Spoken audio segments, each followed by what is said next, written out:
दोस्तों नमस्कार। आज हमारा सीपीसी का लेक्चर दूसरा आज हम स्टार्ट करने वाले हैं। अभी तक हमने ऑर्डर 20A तक हमने कवर कर लिया है। आज हम सबसे बड़ा ऑर्डर उठा रहे हैं, ऑर्डर 21 एग्जीक्यूशन, है ना, जिसमें लगभग 106 रूल हमें कवर करने हैं। लेकिन 106 के 106 इंपॉर्टेंट नहीं है, हमें कुछ आईएमपी रूल लेके उसके चलने हैं। चलिए तो हम स्टार्ट कर रहे हैं ऑर्डर 21।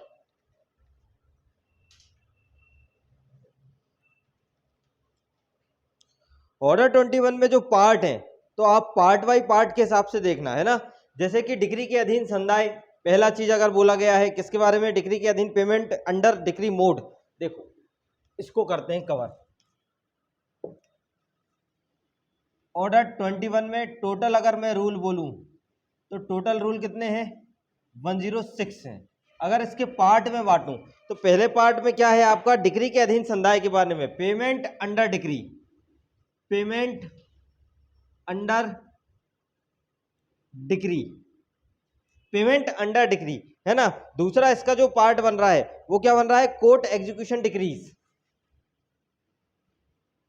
Court execution decree. तीसरा जो इसमें पार्ट बन रहा है, देखिए कौन सा पार्ट बन रहा है आपका, निष्पादन को रोका जाना, स्टे ऑफ एग्जीक्यूशन,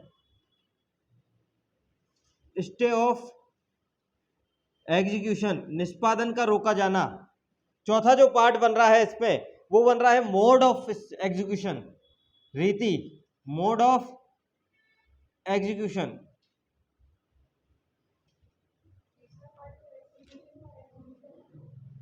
सेल जनरली,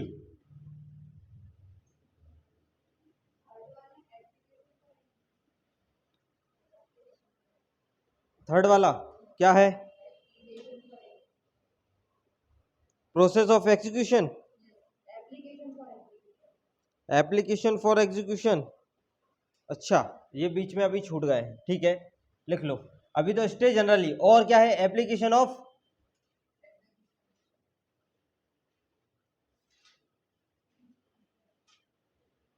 और कौन सा पार्ट है, ये भी है process of execution.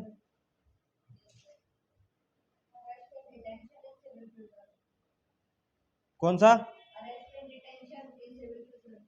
Arrest and detention, civil prison.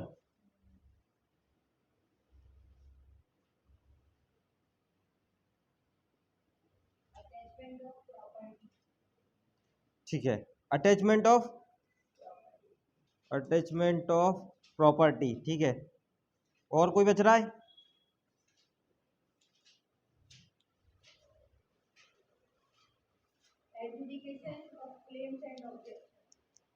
Adjudication, application, adjudication claims and objection. और कोई,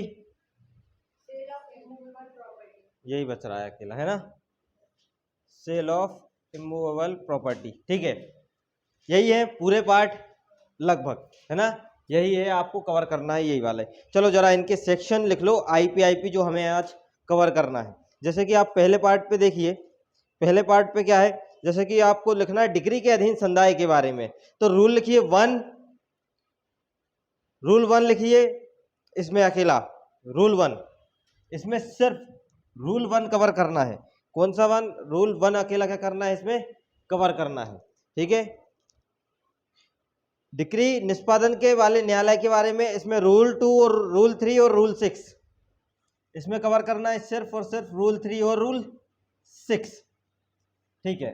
स्टे ऑफ एग्जीक्यूशन में देखिए, नहीं, निष्पादन के लिए आवेदन, एप्लीकेशन टू एग्जीक्यूशन, इसमें रूल 10 देखिए, रूल 11 देखिए, रूल 11A देखिए, रूल 15 देखिए, रूल 17 देखिए, 18 देखिए, लिखते जाओ। Rule 10, rule 11, rule 17, rule 18, rule 11 1A मतलब A, उसके बाद रूल 22, रूल 22, एग्जीक्यूशन का रोका जाना, स्टे ऑफ एग्जीक्यूशन, इसमें क्या देखना है, इसमें अकेला रूल देख लीजिए आप 26। कौन सा अकेला रूल? 26 देख लीजिए, ठीक है। इसके बाद आपका जो मोड ऑफ एग्जीक्यूशन है, इसमें आप रूल देखिए आप 30, 32, 37, 30, 32 और 37, ये मोस्ट आईपी रूल है जहां से क्वेश्चन बनने की संभावना पूरी है। और छत्तीसगढ़ में आपका बहुत काम दे जाएगा ये वाला, अगर आपने इतना पोर्शन भी अगर ऑर्डर 21 में देख लिया तो, ठीक है। इसके बाद आपका संपत्ति की कुर्की है ना, अटैचमेंट ऑफ प्रॉपर्टी वाली, इसमें आप देखिए 41 अकेला, 41, 46A, 52, 53, 41, 46A, 52, 53, 54, 58, ओके। इसके बाद आप विक्रय साधारणता जनरली आप सेल देखो जरा, उसमें कितना है आपका, इसमें लिख लो आप लगातार लिख लो 65, 66, 67, 68, 69, 65 से लेके 69, ये रूल अपन को कवर करने हैं इसमें। और एक लास्ट 73 रूल भी इसमें देखना है, ठीक है, 73 भी इसमें कवर करना है। और क्या करना है, और स्थावर संपत्ति का विक्रय, अगर देखें स्थावर संपत्ति के विक्रय के संबंध में, सेल ऑफ इमूवेबल प्रॉपर्टी, इसमें है बहुत सारे रूल, ठीक है। कौन कौन से, जैसे 84 हो गया, 84, 85, 86, 89, 90, 91, 92, 94 और 97, 105 और आपका 106।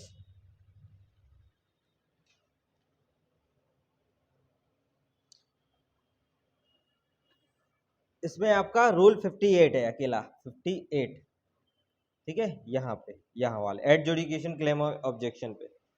और कुछ बच रहा है क्या? Process of execution, process of execution वाले पे आपका 30, 32, 37, 30, 32, 37, नहीं ये तो मोड वाला है। प्रोसेस ऑफ एग्जीक्यूशन का बताना, बस नॉट इम्पोर्टेंट, बाकी वो हो गया पूरा कवर, है ना। हाँ, अरेस्ट एंड डिटेंशन वाला रह गया है, कहाँ है ये? 30, 37 to 40 है, मतलब इसमें सिर्फ और सिर्फ कौन सा आएगा आपका 37, मतलब ये यहाँ नहीं है, ठीक है। चलो, तो ये आपको कवर करने हैं इतने रूल। कितने रूल है टोटल?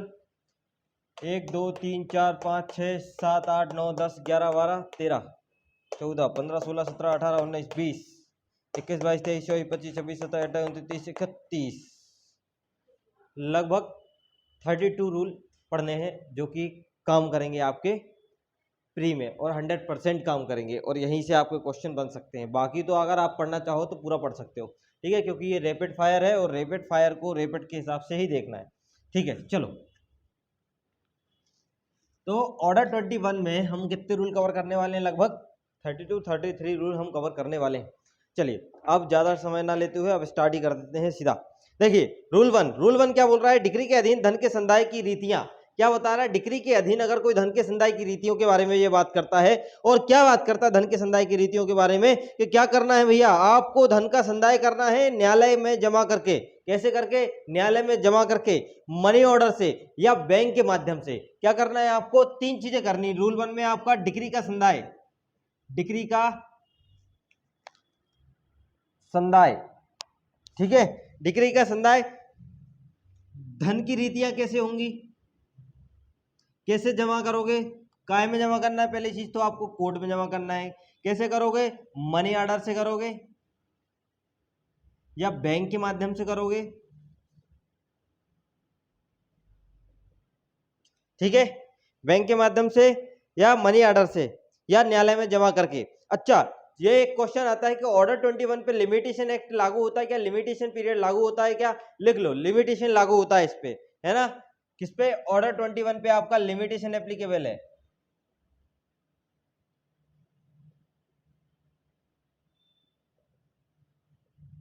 लिमिटेशन क्या है आपका? एप्लीकेबल है, ठीक है। अब क्या एक आपका जो इसी के साथ निष्पादन, जब आदेशों का निष्पादन करते हैं तो आपका सीधा सीधा इसमें एक आपका धन की रीतियों के संदाय में, कि धन के संदाय में डिक्री की राशि से कम राशि जमा करने पर सर्वप्रथम ब्याज या व्यय के विरुद्ध समायोजित होगी। मतलब धन के संदाय में अगर कोई डिक्री है और डिक्री की राशि में डिक्री की राशि से अगर कम है और वह राशि आप डिक्री की राशि जितनी है और आप डिक्री की राशि से कम जमा कर देते हो, आप किसमें? कोर्ट में जमा कर देते हो, तब क्या होता है? तब जो ब्याज होता है और जो व्यय होता है वो सर्वप्रथम आपके विरुद्ध क्या हो जाएगा? समायोजित हो जाएगा। मतलब आपने जो धन के संदाय में जो डिक्री करी है, धन के संदाय की डिक्री में जो राशि है, डिक्री की राशि से कम राशि जमा करने पर जो आपका ब्याज लगेगा और जो व्यय होगा वो आपके विरुद्ध क्या होगा? समायोजित हो जाएगा।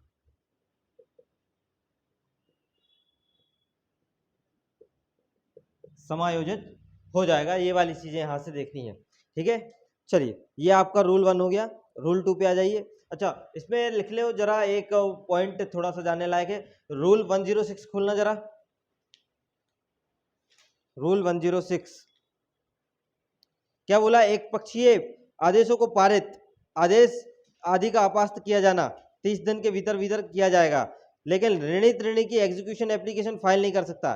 जो निर्णीत निर्णय है, कौन है? जजमेंट डेटर है। निर्णीत निर्णय वो एग्जीक्यूशन एप्लीकेशन फाइल नहीं कर सकता। एग्जीक्यूशन एप्लीकेशन फाइल नहीं कर सकता। एग्जीक्यूशन की एप्लीकेशन फाइल नहीं कर पाएगा। कौन कौन नहीं कर पाएगा? निर्णीत निर्णय कौन नहीं कर पाएगा? निर्णीत निर्णय। अरे ये जनरल रूल है, एग्जीक्यूशन की एप्लीकेशन लगाते हैं ना तो ये नहीं लगा पाएगा, चाहे वो अपास्त कराने की लगाए चाहे वो एग्जीक्यूशन के लिए लगाए, तो ये नहीं लगा पाएगा। कौन नहीं लगा पाएगा? आपका निर्णीत निर्णय। क्या बोलते हैं निर्णीत निर्णय को? जजमेंट डेटर है, यही बोलते हैं, ठीक है। चलो, तो ये हो गया आपका रूल 1। इसके बाद डिक्री के निष्पादन करने वाला न्यायालय, इसके बारे में देखिए जरा। डिक्री के निष्पादन करने वाले न्यायालय में हमें 2 रूल देखने हैं। कौन से? एक तो आपका रूल 3 देखना है, एक तो आपका रूल 6 देखना है। रूल 3 देखिए, एक से अधिक अधिकारता में अगर भूमि स्थित है, एक से अधिक अधिकारता में अगर भूमि स्थित है तो क्या होगा?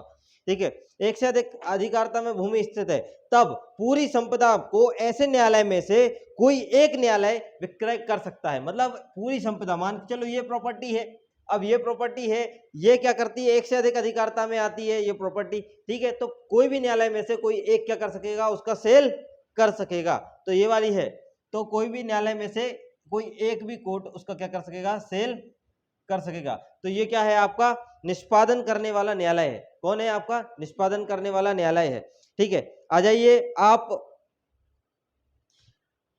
रूल 6 पे आ जाइए। कितने पे आ जाइए? रूल 6। रूल 6 कहां बोल रहा है? जहां न्यायालय यह चाहता है कि उसकी अपनी डिक्री किसी अन्य न्यायालय द्वारा निष्पादित की जाए, वहां प्रक्रिया, ठीक है। तो डिक्री पढ़ना जरा, इसको पढ़ो, रूल 6।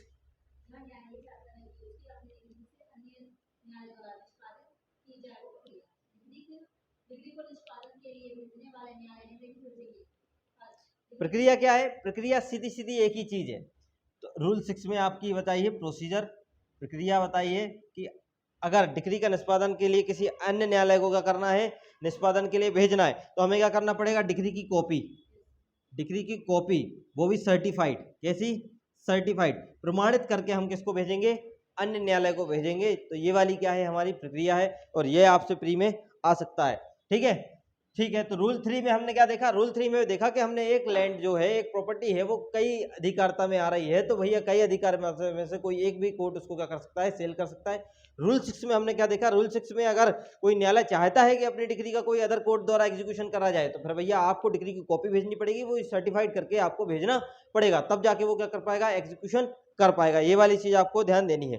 ठीक है, इसके बाद आ जाइए निष्पादन के लिए आवेदन। अब एप्लीकेशन, तो यही मैं बता रहा था कि निष्पादन के लिए आवेदन कौन नहीं लगा पाएगा? जजमेंट डेटर नहीं लगा पाएगा, निर्णित ऋणी नहीं लगा पाएगा। ये वाली चीज आपको ध्यान देनी है। ठीक है, आ जाइए रूल 10। किस पे? रूल 10। रूल 10 क्या बोल रहा है? डिग्री के निष्पादन के लिए आवेदन। डिग्री के निष्पादन के लिए आवेदन कौन लगाता है? डिग्री धारक। कौन लगाता है? डिग्री होल्डर, डिग्री धारक। ठीक है, कहां लगाएगा? उचित अधिकारी के पास या उचित न्यायालय। ठीक है, तो ये वाली चीज आपको लगानी है। ठीक है, उचित न्यायालय से। दूसरा आपका रूल 11। रूल 11 आपको क्या बोल रहा है? रूल 11 सीधा सीधा बोल रहा है मौखिक आवेदन के बारे में, ओरल एप्लीकेशन।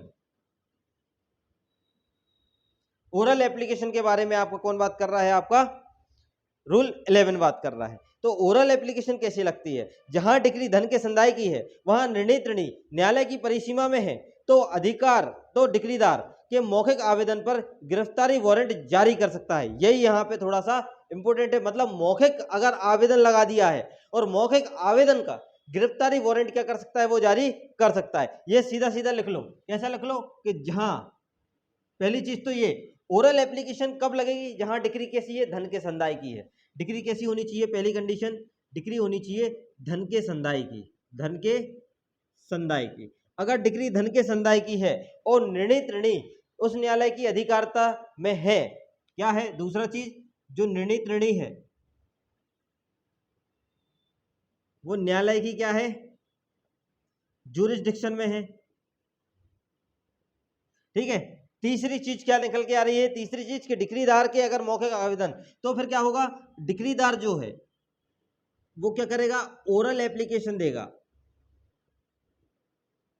और ओरल एप्लीकेशन के आधार पर क्या किया जाएगा? उसको गिरफ्तारी वारंट जारी किया जाएगा, उसके खिलाफ गिरफ्तारी वारंट जारी किया जा सकता।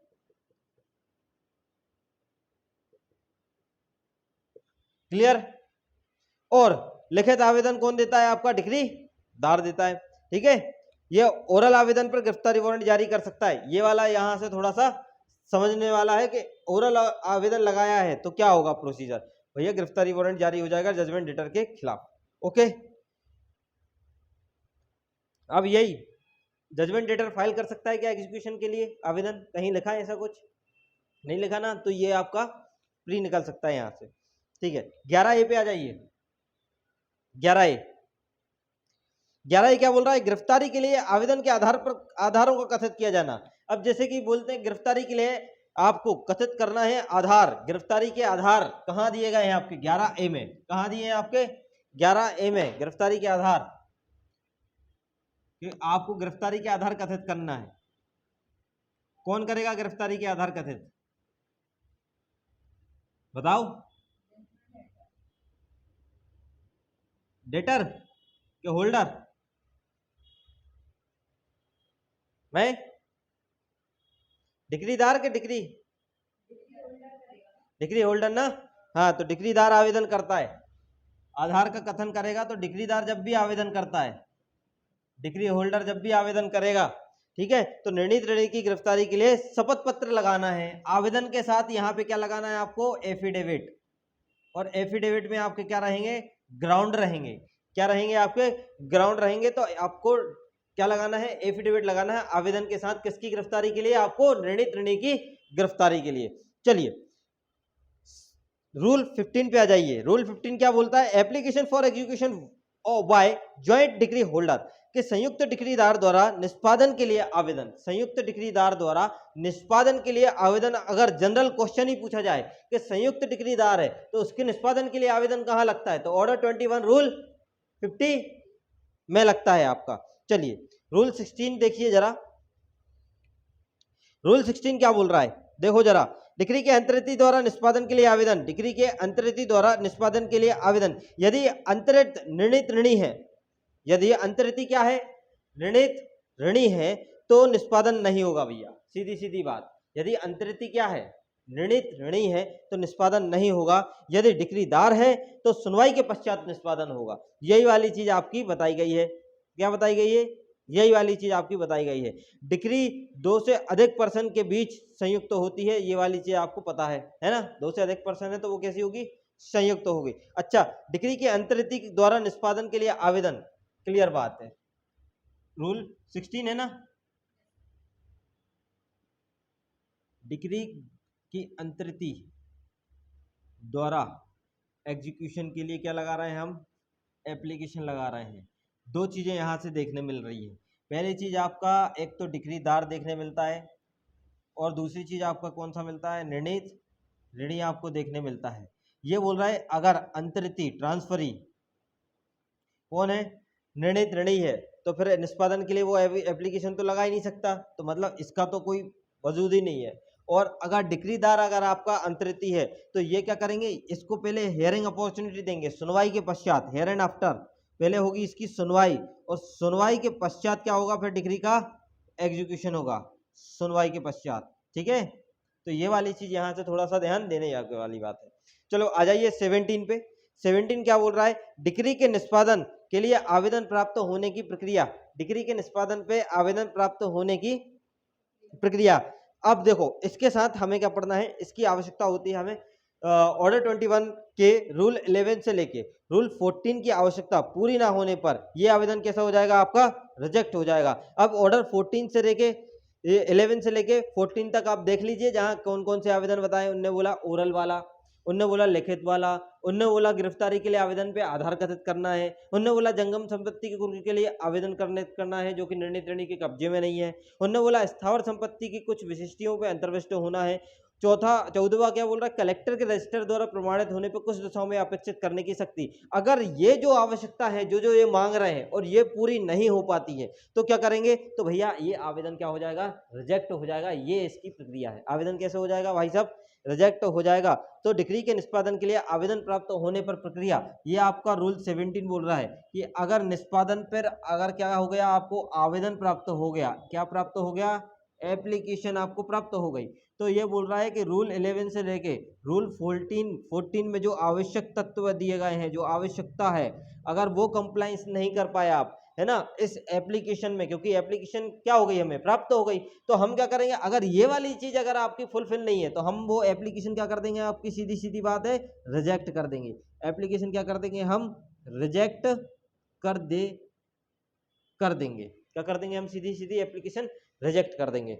चलिए अब रूल 18 क्या बोल रहा है? प्रति डिक्रियों की दशा में निष्पादन। किसकी दशा में भैया? Execution in case of cross degree.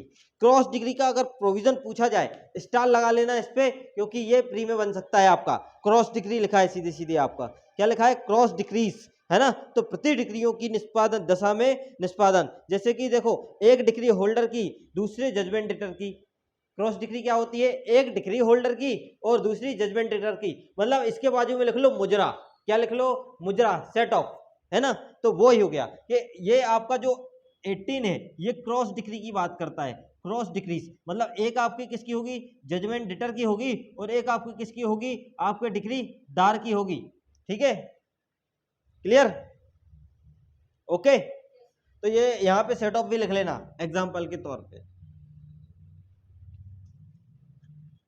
चलिए आ जाए रूल 22। देखिए एक बार रूल 22 क्या बोल रहा है कि कुछ दशाओं में निष्पादन के विरुद्ध हेतुक दर्शित करने की सूचना। भैया कुछ दशाओं में निष्पादन के विरुद्ध हेतुक दर्शित करने की, आप भैया रीजन तो दे दो, आप कॉज तो दे दो, है ना। तो भैया हेतुक प्रदर्शित करने की प्रक्रिया, कुछ दशाओं में हेतुक प्रदर्शित करने की प्रक्रिया, हेतुक प्रदर्शित करने की प्रक्रिया। ये कौन सा है आपका? रूल 22 है भैया। कौन सा है? रूल 22 है। चलिए बात करते हैं कैसा। क्या बोल रहा है कि दर्शित करने की सूचना, सूचना है, प्रक्रिया नहीं, सूचना। अब ये सूचना 2 साल के भीतर देना। कितने साल के भीतर देना है आपको? कॉज दर्शित करने की सूचना कितने साल के भीतर देना है आपको? 2 साल। इंपॉर्टेंट है भैया, 2 साल लिख लेना। ठीक है, 2 साल के भीतर। किसको देना है? निर्णय को नोटिस। आवश्यक है कि नहीं है? इंपोर्टेंट है प्री का क्वेश्चन। इसमें लिखा कुछ दशाओं में हेतु प्रदर्शित करने की सूचना देने कितने साल में? 2 साल में। लेकिन एक्सेप्शन है, अपवाद क्या है? अपवाद ये है कि निर्णित ऋणी को आवश्यक नहीं है। निर्णित ऋणी को सूचना देना क्या नहीं है? आवश्यक नहीं है। सूचना देना आवश्यक नहीं है भैया। क्या नहीं है भैया? आवश्यक नहीं है। 2 साल के भीतर देना है, लेकिन ऋणित ऋणी को सूचना नोटिस आवश्यक नहीं है भैया। क्लियर? क्लियर के नहीं क्लियर भैया? और निष्पादन आवेदन किया जाएगा कि नहीं किया जाएगा? इसके निष्पादन के लिए आवेदन किया जाएगा। ठीक है, ये वाली चीज है आपका। अब अगर अनरीजनेबल डिले होने पर नोटिस रिक्वायर नहीं होता है ना, जब अनरीजनेबल डिले हो रहा है आपका तो फिर नोटिस रिक्वायर नहीं होता, सीधा सीधा आपका क्या करना है? आपको एग्जीक्यूशन करना है। तो ये वाला आपका रूल 22 है। चलिए, इसके बाद हम आ गए हैं आपका ये एग्जीक्यूशन के लिए आदेशिका में अगला सेक्शन याद रख सकते हो कि एग्जीक्यूशन जो आपका प्रोसेस ऑफ एग्जीक्यूशन है तो वो आपका 24 है। ठीक है, और आपका प्रोसेस का एंडोर्समेंट आपका 25 है। ठीक है, तो एग्जीक्यूशन के लिए आप क्या लगा सकते हो? प्रोसेस ऑफ एग्जीक्यूशन अगर 24, 25 रूल आपको ध्यान देना है। ठीक है, चलिए, निष्पादन का रोका जाना सीधी सीधी बात करता है कि न्यायालय निष्पादन को कब रोक सकता है। यही आपका 26 इंपोर्टेंट है कि स्टे कब लगाएंगे निष्पादन पर। एग्जीक्यूशन पे क्या लगाना है? स्टे। और स्टे कौन लगाता है? कोर्ट लगाता है। और कोर्ट कब लगाएगा? यही तो है आपका। यहां से बस इतना अकेला याद रखना है कि भैया कोर्ट कब लगाएगा। पढ़ना जरा इसको, कब लगाता है।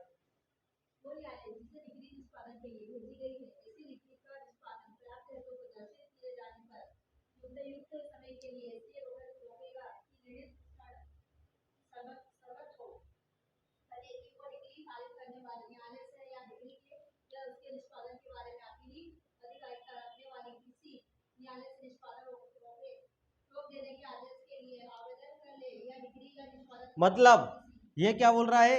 डिग्री के स्टे के कोर्ट के एग्जीक्यूशन के लिए जो आपका स्टे हम कब लगा पाएंगे? जब तक अपील फाइल नहीं हुई हो। क्या नहीं फाइल हुई हो?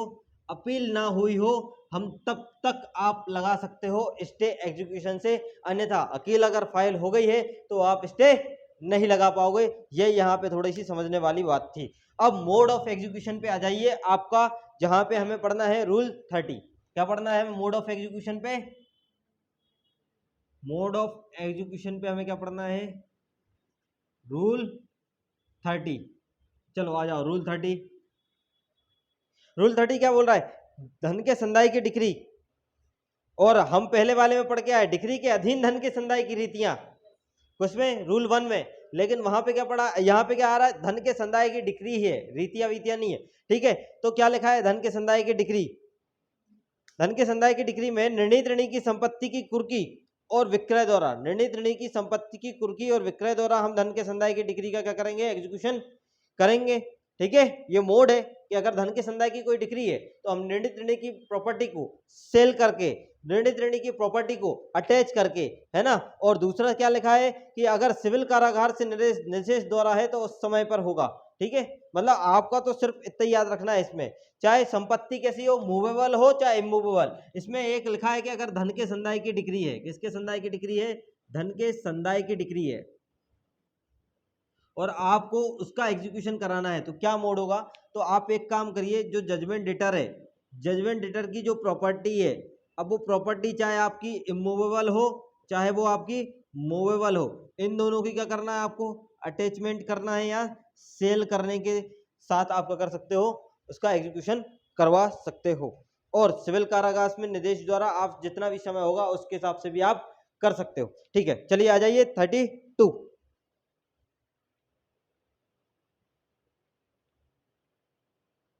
31 देख लो एक बार। 31 भी थोड़ा ठीक है। क्या बोल रहा है? वृद्धनिष्ठ जंगम संपत्ति के लिए डिक्री। वृद्धनिष्ठ किसके संपत्ति के लिए डिक्री? रूल 31 मूवेबल प्रॉपर्टी के लिए डिक्री। अब ये मूवेबल प्रॉपर्टी के लिए डिक्री के बारे में क्या बात कर रहा है? ये बोल रहा है भैया 3 माह, कितना लिखा है उसमें देखो जरा, 3 माह तक अटैच हो रहेगी यदि प्रॉपर्टी 3 माह तक अटैच लिखा है। वृद्धनिष्ठ जंगम संपत्ति के लिए अगर डिग्री है कि भैया उसको डिग्री का क्या कराना है, जंगम संपत्ति को उसको प्रॉपर्टी दिलवाना है, एग्जीक्यूशन करवाना है, तो अगर 3 माह तक क्या करी अपन ने, अटैच करवा दी। क्या करवा दी, अटैच। और जब अटैच करी और प्रॉपर्टी नहीं दे रहे हो तो फिर क्या करा देंगे हम, सीधा इस प्रॉपर्टी को सेल कर देंगे। क्या कर देंगे हम, सेल कर देंगे अगर आपने नहीं दी। ठीक है, क्लियर। 3 माह अटैच और नहीं देता तो सेल। तो 3 माह इसमें याद रखना, इमूवेबल प्रॉपर्टी के लिए डिग्री के एग्जीक्यूशन की जो आपका रीति है, मोड है, वो उसके तरीके से चलेगा। 32 पे आ जाइए। 32 में के लिए आपको सिर्फ और सिर्फ इसका आपका रूल ही इंपॉर्टेंट है। 32 में क्या बात कर रहा है, 32 बोल रहा है वृद्धनिष्ठ पालन के लिए दाम्पत्य अधिकारों के प्रत्यास्थापन के लिए या व्यादेश के लिए डिग्री, प्रत्यास्थापन के लिए या व्यादेश के लिए डिग्री के बारे में ये बात कर रहा है। ठीक है, तो कैसे करोगे इसका, कुर्की द्वारा, अकेला इतना ही लिखना है। किसके द्वारा, कुर्की के द्वारा, संपत्ति की कुर्की करवा लो बस। इसमें यही बोला, निष्पादन कैसे करोगे, अगर दाम्पत्य अधिकारों के प्रत्यास्थापन या व्यादेश की, पति पत्नी दाम्पत्य है ना, तो अगर कोई डिग्री ऐसी है, कैसी है डिग्री है भैया, वृद्धनिष्ठ पालन के लिए दाम्पत्य अधिकार, रूल 32, दाम्पत्य अधिकारों का प्रत्यास्थापन, दाम्पत्य अधिकारों का प्रत्यास्थापन या व्यादेश की डिग्री, व्यादेश के लिए डिग्री। तो व्यादेश के लिए अगर कोई डिग्री है तो भैया कैसे करोगे, उसका मोड कैसा है, आप करोगे संपत्ति की कुर्की। क्या करोगे आप, संपत्ति की कुर्की द्वारा, संपत्ति की कुर्की द्वारा। बस इधर इतनी सी चीजें आप ध्यान रखोगे तो आपका कॉन्सेप्ट ठीक रहेगा और कोई क्वेश्चन आएगा तो कर जाओगे। ठीक है, चलिए 37 क्या बात कर रहा है, देखो जो जो आपका अरेस्ट और डिटेंशन ऑफ सिविल प्रिजन के बारे में बात कर रहा है कि गिरफ्तारी और सिविल कारागार में निरुद्ध के बारे में। 37 पे आ जाइए। 37 क्या बोल रहा है, कारागार में निरुद्ध किए जाने के विरुद्ध हेतुक दर्शित करने के लिए निर्णीत ऋणी की अनुज्ञा देने की वैवाहिक शक्ति, वैवाहिक शक्ति मतलब ये विवेक पर निर्भर है आपकी जो पावर है। ये कैसे, कारागार में निरुद्ध किए जाने के विरुद्ध हेतुक दर्शित करने के लिए निर्णीत ऋणी को अनुज्ञा देने की क्या शक्ति है, विवेकिक शक्ति, कि भैया किसी निर्णीत ऋणी को अनुज्ञा देने की विवेक की शक्ति है। तो गिरफ्तारी के स्थान से, गिरफ्तारी के स्थान पर हेतुक दर्शित कर या नोटिस जारी कर। पहली चीज आपकी विवेकिक शक्ति कैसी है कि गिरफ्तारी के स्थान पर हेतुक दर्शित कर या नोटिस जारी कर। दूसरा है गिरफ्तारी वारंट जारी कर और निर्णीत ऋणी भाग जाएगा तो उस चक्कर में आपको कर सकते हो, विवेकिक शक्ति है कि आप उसको क्या कर सकते हो, गिरफ्तार कर सकते हो। तो पहली चीज 37 है ना, 37 है, कारागार में निरुद्ध किए जाने, आपको क्या करना है, कारागार में निरुद्ध करना है, डिटेन करना है उस व्यक्ति को, किसको, निर्णीत ऋणी को। तो निर्णीत ऋणी को कारागार में निरुद्ध करने की आपकी विवेकिक शक्ति है। कैसे, पहली चीज तो आपको क्या देना पड़ेगा, कारण दिखाना पड़ेगा। गिरफ्तारी के स्थान पर क्या दिखाओगे आप, कारण। गिरफ्तारी के स्थान पर हेतुक दर्शित कर सूचना, हेतुक दर्शित करने की सूचना, पहली चीज। और दूसरी चीज, यदि वो भाग जाएगा इस चक्कर में, कौन भाग जाएगा, आपका निर्णीत ऋणी। ठीक है, अगर वो भाग जाएगा तो गिरफ्तारी वारंट जारी करने की भी आपकी क्या है, विवेकिक शक्ति है। चलिए आ जाइए आप सीधा संपत्ति की कुर्की पे, अटैचमेंट ऑफ प्रॉपर्टी। इसमें आपका 41 देखिए जरा, 41 क्या बोल रहा है, 41 ये बोल रहा है निर्णीत ऋणी अपनी संपत्ति के बारे में उसकी परीक्षा, ये एक विकल्प है, क्या है उसके पास एक विकल्प है कि निर्णीत ऋणी की अपनी संपत्ति के बारे में उसकी परीक्षा कर सकेगा। ये एक क्या है, विकल्प पर कर सकेगा। ठीक है, इसमें 3 माह तक सिविल कारावास के बारे में बात बोली गई है। और 41 के 2 में देखिए जरा, अस्थियों पर शपथ पत्र फाइल करेगा। जरा पढ़ना इसको, 41 को पढ़िए।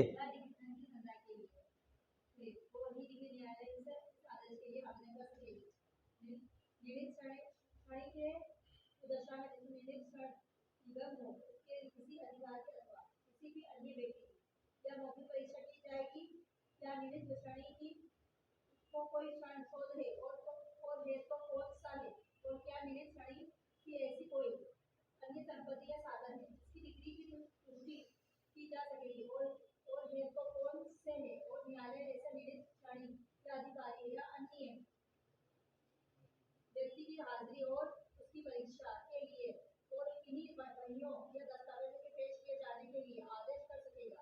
मतलब सीधी सीधी बात क्या बोल रहा है वो, ऋणी ऋणी की अपनी संपत्ति के बारे में उसकी परीक्षा कैसे हो सकती है, ओरल भी हो सकती है या किसी अन्य व्यक्ति से भी हो सकती है कि नहीं हो सकती, और उससे पूछा जाएगा, जो डॉक्यूमेंट वगैरह उससे मंगा लिए जाएंगे। लेकिन यदि वो इन सब करने में क्या रहता है, विफल रहता है, तो उसे 3 माह तक का सिविल कारावास। कितने माह तक का सिविल कारावास? आपका 41 में यही है कि आपकी जब परीक्षा हो रही हो, परीक्षा के टाइम पे आपसे जो भी डॉक्यूमेंट मंगाए हैं, आपसे जो भी ओरल एग्जामिनेशन ने किया है, ठीक है, अगर आप ये सब चीजें आपका करने में विफल रहते हो तो फिर 3 माह का सिविल कारावास।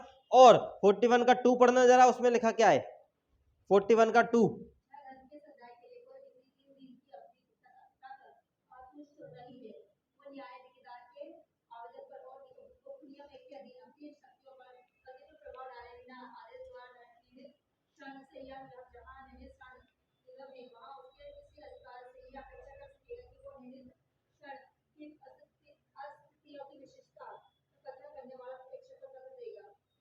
लिखा है कथन करने वाले को क्या लगाना है, अस्थियों पर शपथ पत्र। जो भी आप असेस्ट दे रहे हो उस पर आपको क्या लगाना है, शपथ पत्र, एफिडेविट लगाना है। ये वाली भी चीज प्री में एक बार आ चुकी है और देख लेना आप लोग। और मतलब अब जब भी आप ओटी लगाओगे तो ये वाली चीज आपको देखने मिलेगी आपको 41 में कि अगर विफल हो गए तो 3 माह का सिविल कारावास। क्योंकि परीक्षा के टाइम पे आपको जो जो चीजें पेश करनी थी आपने नहीं करी, आप विफल रहे, तो कोई भी व्यक्ति, अन्य व्यक्ति हो चाहे निर्णित ऋणी हो, उसको क्या हो जाएगा, 3 माह का सिविल कारावास हो जाएगा। और 41 के 2 में सीधा सीधा जो भी आप असेस्ट प्रदर्शित करते हो कोर्ट में, है ना, तो उस पर आप क्या लगाओगे साथ में, एफिडेविट। एफिडेविट पे फाइल होगा, अस्थियों पर एफिडेविट शपथ पत्र फाइल। ठीक है, क्लियर। चलिए 46A देखिए जरा। 46A क्या है? 46 गिरनीसी को सूचना, इंपोर्टेंट है, गोला लगा लेना। अच्छा, उसमें लिखा है गारनीसी को सूचना, है ना, नोटिस टू गारनीसी। क्या लिखा है? निर्णित ऋणी का ऋणी गारनीसी होगा। निर्णित ऋणी का ऋणी क्या होता है आपका, गारनीसी होता है। निर्णित ऋणी का ऋणी तो वो क्या होता है, गारनीसी होता है। और उसको सूचना, ये क्या बोल रहा है, निर्णित ऋणी आदेश पर भुगतान प्रतिसिद्ध कर सकता है या निर्देशित कर सकता है। मतलब भुगतान पर क्या कर सकता है, उस आपके गारनीसी को, कौन, निर्णित ऋणी भुगतान पर सूचना देगा, या तो प्रतिसिद्ध कर देगा या तो निर्देशित कर देगा। बस इसमें अकेला आपका 46A याद रखना है। चलिए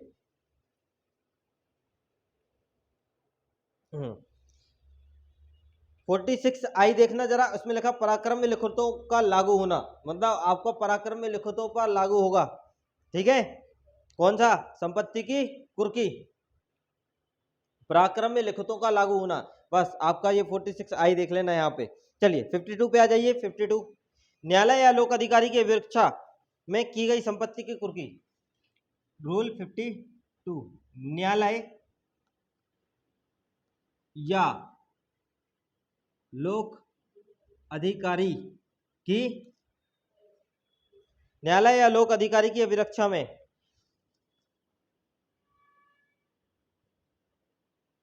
कुर्की, न्यायालय या लोक अधिकारी की अभिरक्षा में क्या, संपत्ति की कुर्की। तो कुर्की का आदेश क्या कर सकेगा, समाप्त कर सकते, कुर्की का आदेश समाप्त हो जाएगा पक्षकारों के मध्य करार पर, डिक्री की तुष्टि पर, डिक्री की अपास्त पर या डिक्री निष्पादन के आवेदन की खारिजी।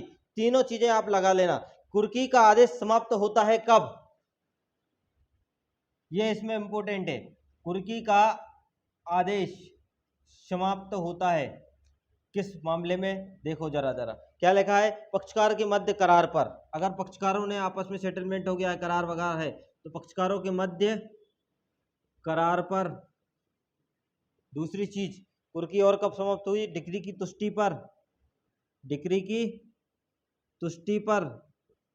तीसरी चीज, डिक्री अपास्त पर।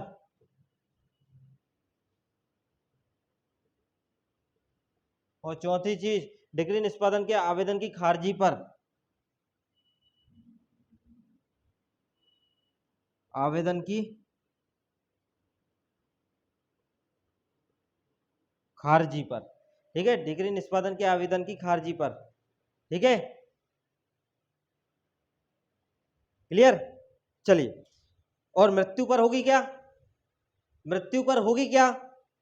नहीं होगी। यही प्री में आया क्या है, लोक न्यायालय या लोक अधिकारी की विरक्षा में अगर किसी संपत्ति की कुर्की की गई तो वो कुर्की समाप्त कब होगी? ये चार चीजें आपकी समाप्त होगी, लेकिन भैया कुर्की समाप्त नहीं होगी उसकी मृत्यु पर नहीं होगी, मृत्यु पर नहीं होगी। बाकी तो ये चार चीजें अगर आपको दिख गई तो इन पे आपका क्या हो सकता है, कुर्की समाप्त हो सकती है, आदेश। चलिए आ जाइए 53 में लिखा है डिक्रियों की कुर्की। अकेला आपको रूल अकेला याद रखना है, डिक्रियों की कुर्की कहाँ है आपके 53, रूल 53, ऑर्डर 21, रूल 53। 54 पे आ जाइए, स्थावर संपत्ति की कुर्की के बारे में अगर बात करता है तो रूल 54 पे आ जाइए, ठीक है। स्थावर संपत्ति की कुर्की के बारे में वो क्या करता है, आपसे बात करता है, ठीक है। रूल 54। चलिए रूल 58, दावों या आक्षेपों का न्याय निर्णयन। दावों या आक्षेपों का क्या न्याय निर्णयन, दावे या आक्षेपों का न्याय निर्णयन। रूल 58 क्या बोल रहा है, कुर्की की गई संपत्ति पर दावों या ऐसी संपत्ति के कुर्की के बारे में आक्षेपों पर न्याय निर्णयन। देखो जरा इसमें क्या लिखा है, 58 इंपोर्टेंट भी है और ये पूछा भी जाता है।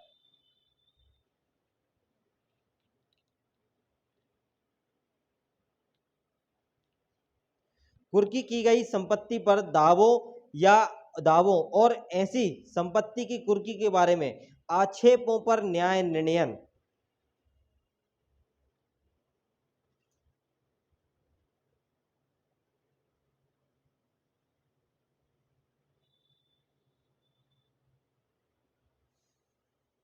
पढ़ो, हाँ।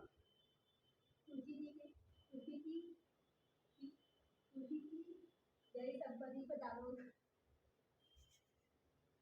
दावों को और ऐसी संपत्ति की कुर्की के बारे में आक्षेप का न्याय निर्णय है।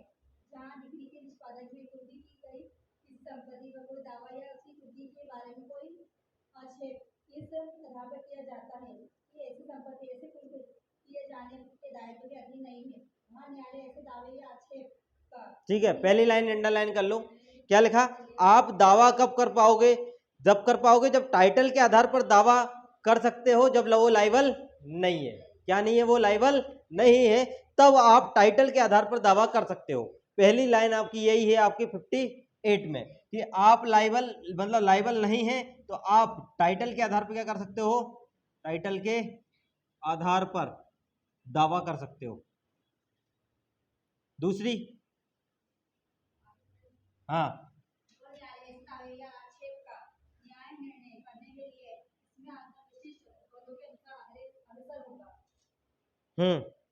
परंतु कोई ऐसा दावा या आक्षेप उस दशा में नहीं किया जाएगा जिसमें दावा या आक्षेप करने से पूर्व की गई संपत्ति का विक्रय कर दिया गया है, या न्यायालय का ये विचार है कि दावा या आक्षेप करने में परिकल्पना पूर्वक या अनावश्यक रूप से विलंब किया गया है।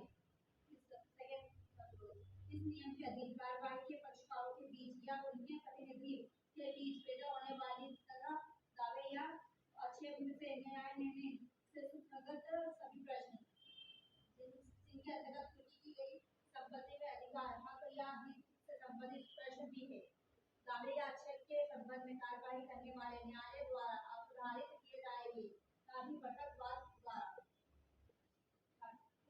नियम में निर्दिष्ट प्रश्नों के अवधारण पर न्यायालय से अवधारण के अनुसार दावे या आक्षेप के अनुवाद करेगा और संपत्ति को या तो या उस विस्तार कर जो वो ठीक समझे क्योंकि से विमुक्त कर देगा, दावे या आक्षेप का अनुवाद करेगा, क्योंकि को किसी व्यक्ति के पक्ष में किसी बंधक भार या अन्य हित के अधीन जारी रखेगा या ऐसे आदेश पारित करेगा जो वो मामले की परिस्थिति में ठीक समझे। जहाँ किसी दावे या आक्षेप पर न्याय निर्णय इस नियम के अधीन किया गया है, वहाँ उस पर दिए गए आदेश को वही बल होगा और वो अपील या अन्य बातों के बारे में वैसे ही मतलब डिग्री की तरह होगा। 58 का 4 है ना, डिग्री की तरह होगा। कैसा होगा उसका बल प्रभाव, डिग्री की तरह होगा। ये वाली यहाँ पे एक प्री ये निकला। दूसरा प्री आपका निकला कि लाइबल नहीं होगा जब तक टाइटल के आधार पर अगर दावा कर सकते हैं तो। तीसरा यहाँ से निकला कि आप ऑब्जेक्शन कब नहीं ले पाओगे, आप दावा कब नहीं कर पाओगे, यदि आपने सेल कर दी है, आपने अनावश्यक विलंब किया है और आप अलग से सेपरेट सूल फाइल नहीं कर पाओगे कि इसका मालिक है कौन, मुझे ये जानना है। तो ये वाली चीज आपकी रूल 58 में पढ़नी है। और रूल 58 में जो आप दावा करते हो और उसमें जो डिक्री आती है वो किसकी भांति होगी, आपकी डिक्री की भांति ही होगी। जो भी आपका न्याय निर्णय होगा वो डिक्री की भांति ही होगा। क्लियर। चलिए रूल 65 पे आ जाइए। रूल 65 देखिए, रूल 65 क्या बोला है, विक्रय किसके द्वारा संचालित किए जाएंगे और कैसे किए जाएंगे। सीधी बात, किसके द्वारा, तो न्यायालय या अधिकारी के द्वारा। और कैसे करेंगे, तो नीलामी द्वारा करेंगे। किसके द्वारा करेंगे, नीलामी द्वारा। खत्म बात। तो आपका 65 क्या बोल रहा है कि जो विक्रय है, विक्रय बोल रहा ना, विक्रय बोला कुछ और बोला, हाँ, विक्रय किसके द्वारा होगा पहली चीज, और कैसे होगा दूसरी चीज। तो वो होगा आपका कोर्ट, न्यायालय या ऑफिसर के द्वारा।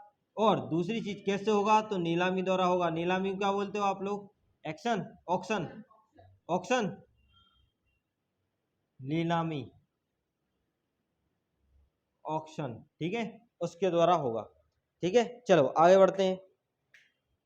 67 देखो, 67 क्या बोल रहा है, उद्घोषणा की रीति कैसी होगी। तो ये तो बड़े अच्छे से पढ़े भैया, डोंडी पिटवा के होगी, समाचार पत्र के माध्यम से होगी, न्यूज छपवाने के माध्यम से होगी, सार्वजनिक स्थान पे चस्पा करने से होगी, जैसे आपको करनी है। उद्घोषणा की रीति बड़े अच्छे से पढ़ के आए हो, क्योंकि सीआरपीसी में हमने 82 में अच्छे से पढ़ा है। ठीक है, तो आपको समझ में आ गई होगी। ठीक है, चलिए, तो उद्घोषणा की रीति अगर पूछा जाए तो 67 में है आपकी उद्घोषणा की रीति। उद्घोषणा की क्या रीति, ठीक है। 68 पे आ जाइए। क्या बोला है, टाइम फॉर सेल, किसके बारे में बात कर रहा है, टाइम फॉर सेल के बारे में बात कर रहा है। क्या बात कर रहा है, विक्रय का समय। भैया अगर लिखित सहमति से है, किसकी, ऋणी की अगर लिखित सहमति से है, तो फिर क्या करना है आपको, दो चीजें हैं। देखो टाइम फॉर सेल में आपका पहली चीज तो अगर रिटन कंसेंट मिल गई है, किसकी रिटन कंसेंट मिल गई है आपको, निर्णित ऋणी की। किसकी, निर्णित ऋणी की। तो दो प्रॉपर्टी होती है, एक होता है इमूवेबल और एक होती है आपकी मूवेबल। इमूवेबल के संबंध में कितने दिन, 15 दिन, कितने दिन, और मूवेबल के संबंध में कितने दिन, 7 दिन, बस।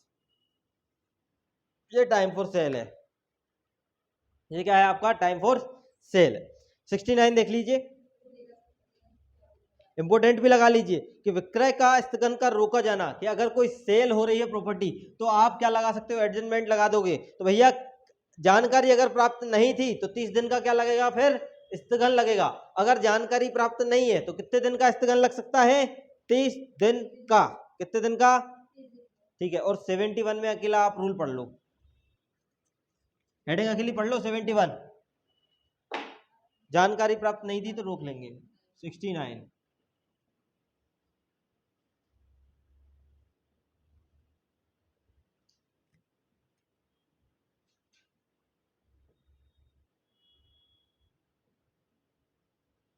पढ़ो,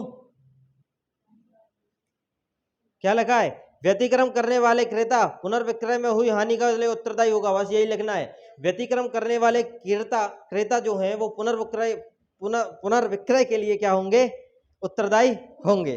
तो ये डिफॉल्टिंग परचेजर के नाम से ये 71 पूछा जा सकता है, डिफॉल्टिंग परचेजर है कहाँ। ठीक है, तो डिफॉल्टेड परचेजर अगर है तो वो जो आपका जो क्रेता है वो क्या होगा, आपका पुनर्विक्रय के लिए, हानि के लिए उत्तरदायी होगा। ठीक है, 73 भी थोड़ा सा रूल देख लीजिए उसका। 73 का रूल क्या बोला, अधिकारियों द्वारा बोली लगाने पर, क्रय करने पर निर्बंधन। और यही वाली चीज अपन आईपीसी में पढ़ते हैं ना कि बोली नहीं लगाएंगे, ऐसा पढ़ा है ना कि बोली नहीं लगा सकते, है ना। तो ये वहां से थोड़ा सा रिलेट कर लेना आप लोग। ठीक है, तो अधिकारियों द्वारा बोली लगाने या क्रय करने पर निर्बंधन, क्लियर।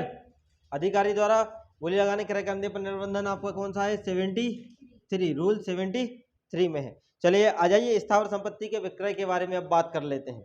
स्थावर संपत्ति के विक्रय के बारे में जो बात करना है, और ये इसमें थोड़ा सा ज्यादा है आपने जो कवर करने वाले हैं आप रूल। ठीक है, क्या लिखा है, रूल 84 देखिए, रूल 84। रूल 84 क्या है, रूल 84 बोल रहा है क्रेता द्वारा निक्षेप और उसके व्यतिक्रम पर पुनर्विक्रय। पहला रूल 84 देखो, पढ़ो जरा, थोड़ा सा समझ में आ जाएगा इसको पढ़ने पे।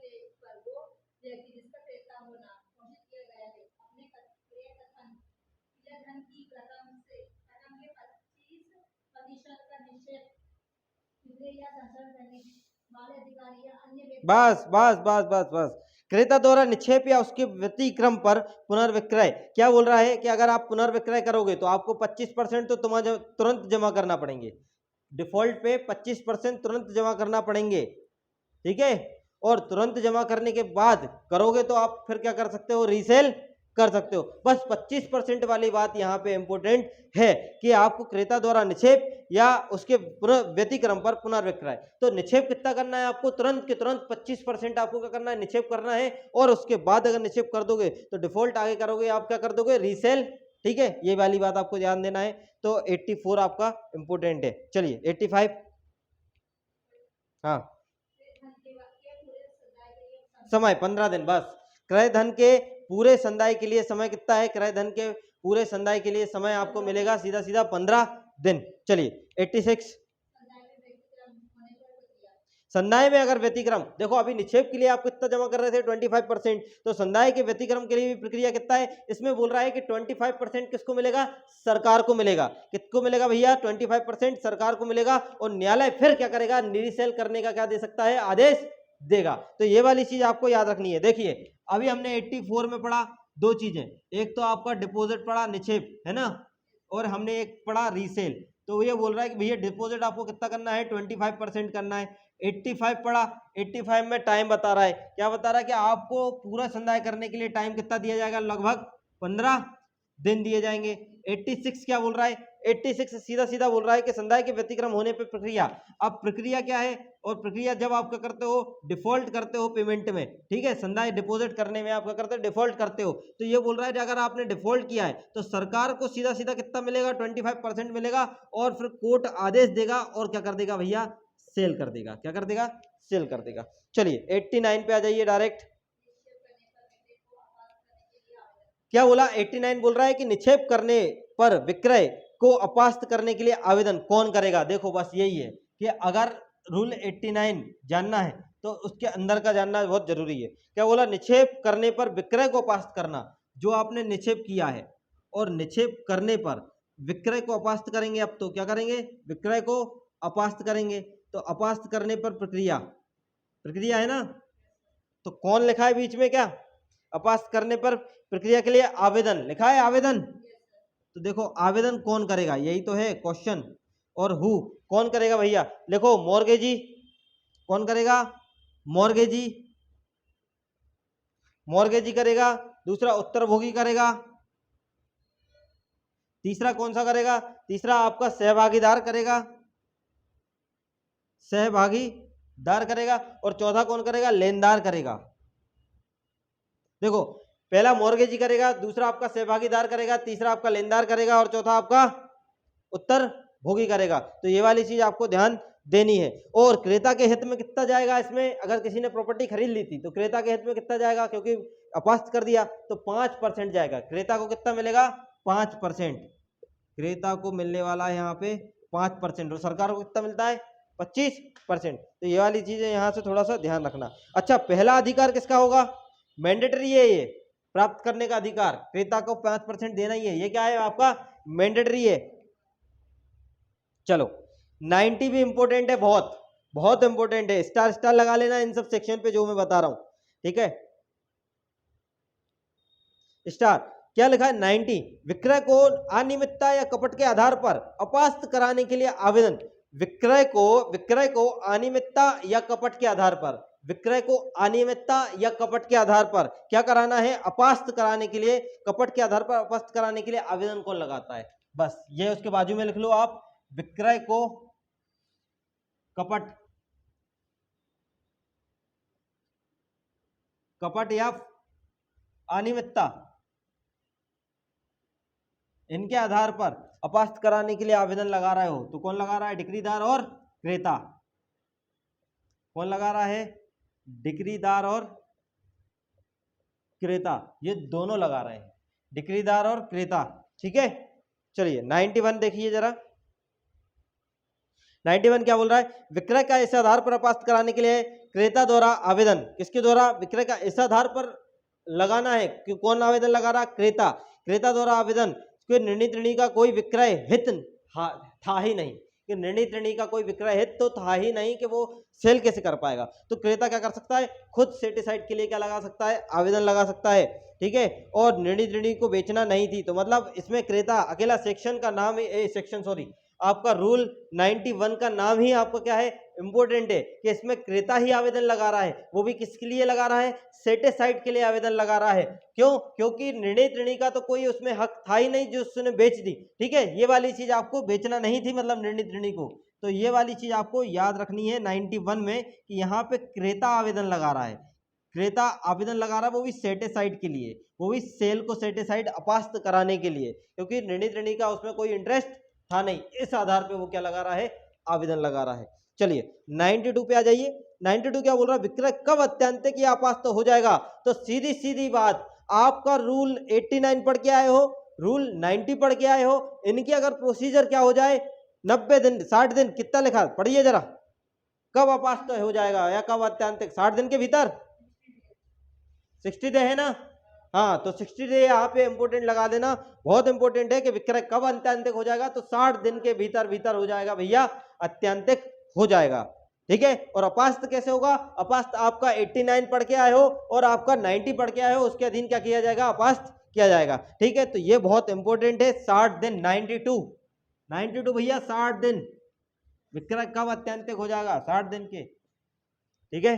चलिए 94 पे आ जाइए। 94 क्या बात कर रहा है, क्रेता को प्रमाण पत्र, क्रेता को प्रमाण पत्र कब मिलेगा, क्लियर बात है, एब्सोल्यूट होने पर मिलेगा। 94 क्रेता को प्रमाण पत्र कब मिलेगा, एब्सोल्यूट होने पर, ये आपका 94 है।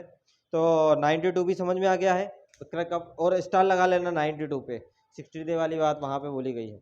चलिए आ जाइए, इसका लास्ट पार्ट देखते हैं, ठीक है।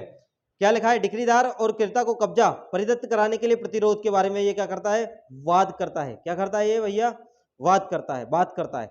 97 देख लीजिए, 105 देख लीजिए और 106 देख लीजिए। 97 देखो सबसे पहले,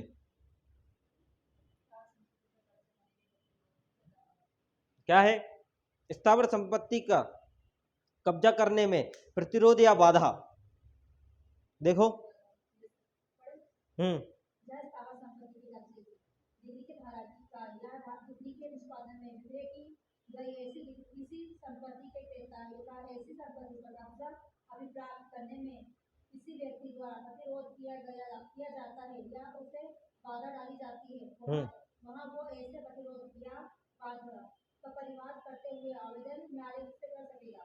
कौन कर रहा है, बाधा कौन लगा रहा है, डिक्रीदार, हाँ। जहाँ कोई आवेदन उपनियम 1 के अधीन किया जाता है, वहाँ न्यायालय उस आवेदन पर न्याय निर्णय में इसमें अंतर्विशिष्ट उपबंधों के अनुसार करने के लिए अवसर होगी। बस हो गया, मतलब यहाँ पे बाधा कौन लगा रहा है, आपका स्थावर संपत्ति का कब्जा करने में प्रतिरोध या बाधा किसके द्वारा लगा रहा है, डिक्रीदार के द्वारा। कौन लगा रहा है बाधा, कब्जा करने में प्रतिरोध, किस पे, इमूवेबल प्रॉपर्टी,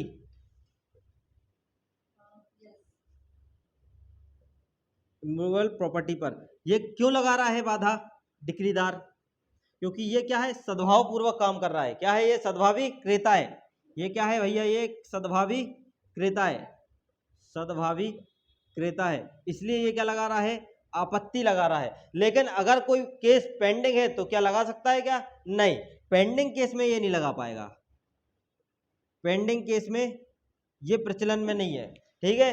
अपील को चुनौती दे सकता है क्या, अपील में चुनौती, आपत्ति निरस्त अगर कर दी है तो, अगर आपत्ति जो इसने लगाई है, जो बाधा लगाई है, ठीक है, अगर इसने आपत्ति लगाई है, आपत्ति, और आपत्ति इसकी क्या कर दी, रिजेक्ट कर दी, तो ये अपील कर सकता है क्या, हाँ कर सकता है। तो यहाँ पे अपील हो सकती है, अपील हो गई, ठीक है। किसमें, आपके 97 में। स्थावर संपत्ति का कब्जा प्राप्त करने के लिए प्रतिरोध या बाधा कौन लगा सकता है, डिक्रीदार लगा सकता है। डिक्रीदार सद्भावना पूर्वक क्या होता है, क्रेता होता है, वह आपत्ति लगा सकता है। आपत्ति के लिए जो आवेदन लगाया वो अगर खारिज हो गया तो वो क्या कर सकता है, अपील कर सकता है ये वाली बात, लेकिन पेंडिंग में नहीं लगाएगा। और इसके साथ कौन सा सेक्शन पढ़ा जाता है, सेक्शन 74 की कार्रवाई होगी। किसकी कार्रवाई होगी, सेक्शन 74 की कार्रवाई होगी। आपको इसके साथ देखना पड़ेगा थोड़ा बहुत। चलिए आगे बढ़े, 105 पे आ जाइए सीधे। क्या लिखा है, आवेदन की सुनवाई। और इसके साथ हमने क्या पढ़ा था अभी, रूल 58, रीड विथ रूल 58 किसका, 105 के साथ। ठीक है, आवेदन की सुनवाई क्या बोला है, अनुपस्थित आवेदक खारिजी पर आवेदक निष्पादक हेतु नया आवेदन कर सकता है। मतलब अगर आप अनुपस्थित रहे, आवेदन की सुनवाई होनी थी, अगर आप अनुपस्थित रहे तो आपका आवेदन खारिज कर दिया जाएगा, लेकिन आपको नया आवेदन लाने से मना नहीं किया, आप नया आवेदन फाइल कर सकते हैं। ठीक है, चलो 105 इतना सा था, आवेदन की सुनवाई अकेला याद रखना 105 में। और 106 तो मैं बता ही चुका हूं, क्या है 106, क्या है 106, 30 दिन लिख लो भैया, कितने दिन के भीतर, 30 दिन। Set aside order, ex parte order है कि डिक्री, ऑर्डर है ना। एक पक्षीय में पारित आदेशों आदि का अपास्त किया जाना कितने दिन के भीतर करेंगे, 30 दिन के भीतर। तो ये हमारा था मोस्ट इंपोर्टेंट रूल जो ऑर्डर 21 में हमने देखे। अब हम आगे कंटिन्यू करते हैं ऑर्डर 22 से।